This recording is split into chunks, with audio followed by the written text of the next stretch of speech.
Beynəlxalq sabitləşdirici qüvvələr tezliklə Qəzza zolağında yerləşəcək. Türkiyə də bu prosesə daxildir. Bunu ABŞ prezidenti Donald Trump deyib. Trumpın sözlərinə görə proses artıq öz axarında gedir və Vaşinqtonun birbaşa müdaxiləsinə ehtiyac yoxdur. Ağ Ev lideri əsas rolu region ölkələrinin oynayacağını vurğulasa da, hər kəs bu mənzərə ilə razı deyil. Bütün bu proseslərin gedişində diqqətlər İsrailə tuşlanır. Çünki bu ölkənin baş naziri Benyamin Netanyahu bundan öncə Türkiyənin beynəlxalq missiyada yer almasına qarşı çıxıb. Belə olduqda Birləşmiş Ştatlar başçısının açıqlaması və onun Netanyahuya qarşı çıxması bölgədə yeni qarşıdurma ehtimalını gücləndirir.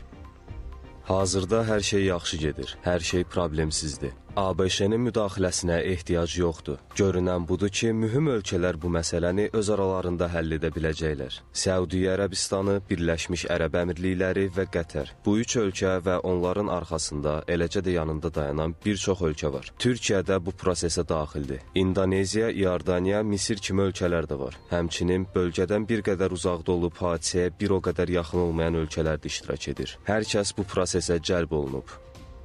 Ekspertlərin fikrincə, İsrailin gedişləri Ukraynada müşahidə etdiklərimizlə paralellik göstərir. Hər yeni sülh təşəbbüsü ortaya çıxdıqca köklü problemlərin həlli ilə bağlı suallar cavabsız qalır. Güman edilir ki, İsrail görünənlərin arxasında öz strategiyasını davam etdirir. Bu da regionda qeyri-müəyyənliyi artırır.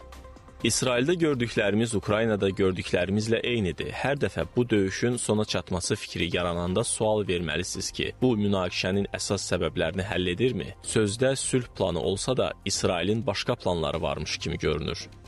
Beləliklə, beynəlxalq sabitləşdirici qüvvələrin Qəzzaya gələcəyi açıqlansa da, bölgədə gərginlik hələ qalır. Türkiyə ilə İsrail arasındakı fikir ayrılığı diplomatik proseslərin nə qədər mürəkkəb olduğunun göstəricisidir. Analitiklər bildirirlər ki, bu missiya yalnız Qəzzanın gələcəyini deyil, yaxın şərqdəki siyasi balansı da sarsıda bilər. Hazırda bütün diqqət regiondakı növbəti addımlara yönəlib.